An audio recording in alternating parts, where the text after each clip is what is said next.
Instead, I'm here to clear some doubts or some common mistakes we do while baking. The first and most important step is measuring.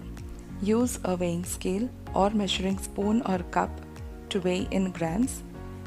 Baking is a science. If you do not measure the ingredients properly, you will likely not get the desired result. Next common problem that everyone faces is a sunken cake. There are three main reasons for this. First, if you put too much baking powder or soda, it causes the cake to rise too quickly. The gas builds up and escapes before the cake bakes through the center, making it to collapse and sink in the middle. Now the second problem is, of course, your impatience. Opening the oven door very frequently. Opening the oven lets hot air flow out and cold air inside. This sudden decrease in temperature makes the cake to sink in the middle. The third problem is overbeating or overmixing the batter. Use cut and fold method while mixing the cake batter. Also ensure that you finish the mixing part between 2 to 6 minutes, otherwise it will lead to overmixing or overbeating. Now the next mistake is a dry cake. If the temperature setting is high, there are chances that the cake will bake and become dry. At times, it results in a powdered and crumpled texture.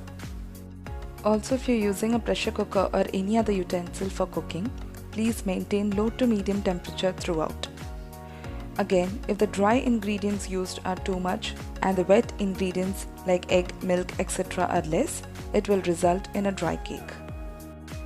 Now the next mistake is an undercooked cake. Now as explained earlier, this can also happen when you open the oven door very frequently. Now there is a trick to save your undercooked cake.